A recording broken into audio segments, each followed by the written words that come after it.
الخبرية اللي هي ذا statement. اول حاجة بتتكون من فاعل، تمام، اللي هو subject، verb الفعل، object المفعول، وتكملة الجملة. تمام. عندنا الفاعل بيكون يا اسم يا ضمير. تمام. ضمير الفاعل متكلم اللي هو I we، دي ضمائر متكلم. مخاطب you. تمام. he وشي وات دول غائب.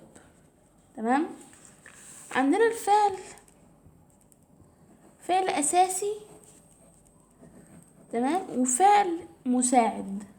الفعل المساعد دوت بيكون مثلا في المضارع وفي الماضي. الماضي was أو were، did had، دول أفعال دي فعل مساعد. تمام كده.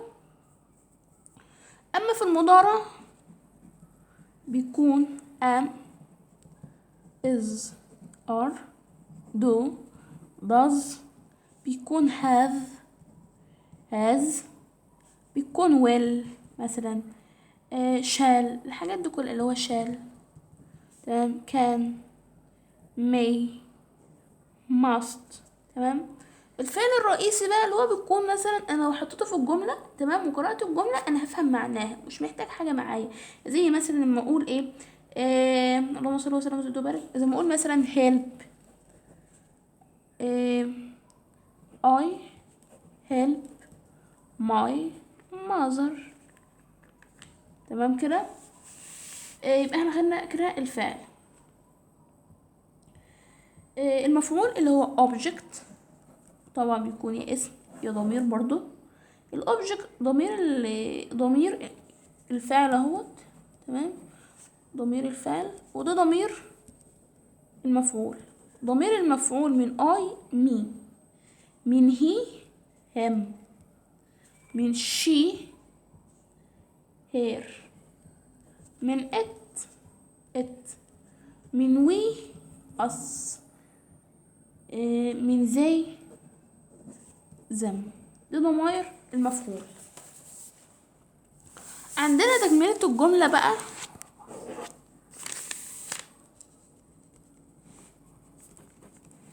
دي بتكون على كذا شكل. ممكن تيجي اسم زي ما اقول he is a doctor. تمام. with my friend. ممكن تكون صفة زي ما اقول he is tall. ممكن يكون ضمير ملكية زي ما اقول مثلا mine his hers its. ممكن تكون ضمير اصلا منعكس اللي هو myself himself. تمام. الظروف كان بقى ظرف حال او ظرف مكان او ظرف تكرار او ظرف زمان او زي مثلا clip to play soccer.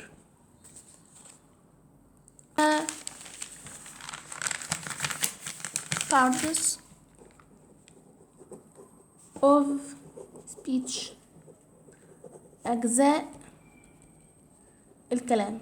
بيكون مثلا اسم النون، والنون ده بيكون اسم شخص، نبات، جماد. زي ما اقول مثلا علي، مثلا اقول book، اقول مثلا education. دي كلها اسماء. عندنا الضمير، والضمير دوت بيحل محل اسم. تمام. الضمير ده بيحل محل اسم. مينفعش اجيب الاسم والضمير ورا بعض، وانا هجيب الاسم هجيب الضمير، ولما اجي اجيب الضمير لازم اجيبه على حاجه معروف انا بتكلم عن ايه. يعني ما ابداش الجمله بهي مش عارفين مين الهي اصلا. فانا لازم اكون مثلا جايب الاسم، وبعدين بعد كده لما اجي اكرر الاسم بدل ما اكرر الاسم تاني هستخدم الضمير. الضمير ده مثلا بيكون مثلا ايه هي او شي او مثلا هو وير، اي حاجه. تمام. الفعل اللي احنا لسه واخدينه في اول الفيديو الفيرب دوت بيكون هو ما يدل على حدوث شيء، حاجة حصلت، الأكشن حصل، رياكشن حصل، زي مثلا help، run، أي حاجة حصلت. تمام. الفعل عندنا مثلا الصفة اللي هي adjective. تمام. ودي اللي هي بتصف اسم، وبتيجي فين؟ بتيجي قبله، زي مثلا ما اقول quick boy. الظرف بيصف 3 حاجات، يا صفة يا فعل يا ظرف زيه. زي مثلا لما اقول run quickly. طبعا احنا يعني خلينا مع الطرفين ان احنا عندنا الظرف دي كذا يعني اكتر من نوع، والصفة برضو اكتر من حاجة. يعني احنا عندنا في الصفة صفة تساوي وصفة تفضيل وصفة مقارنة، فاحنا عندنا اكتر من حاجة، بس انا بقول لكم يعني ايه. لكن احنا ان شاء الله بعد كده هناخد ده كله بالتفصيل. تمام. عندنا مثلا البروبيشن اللي هو حرف الجر. الحرف الجر دوت. تمام. هو بيعمل ايه؟ هو بيجي مع الاسم او الضمير عشان يبين كلمة باخرى. تمام. زي to buy for in with from of about. زي ما اقول مثلا احمد to ديت ده هي جت عشان تبين العلاقة بين احمد وسكول، ان هو رايح للمدرسة. تمام. عندنا في حاجة اسمها conjunction، ودي بتعمل ايه؟ بتربط بين ايه؟ بين كلمة وكلمة، او جملة وجملة. زي ما اقول مثلا علي and احمد. تمام. are my friends. تمام. كلمة تعجب اللي هي introduction، اللي هي زي مثلا واو، از. تمام. عندنا article، ودي اللي احنا الفيديو اللي فات اللي هو او ان. عندنا دوت معرفة او دوت نكرة، ده كله. تمام. عندنا الانواع الجمل في الانجليزي. تمام. 3 جملة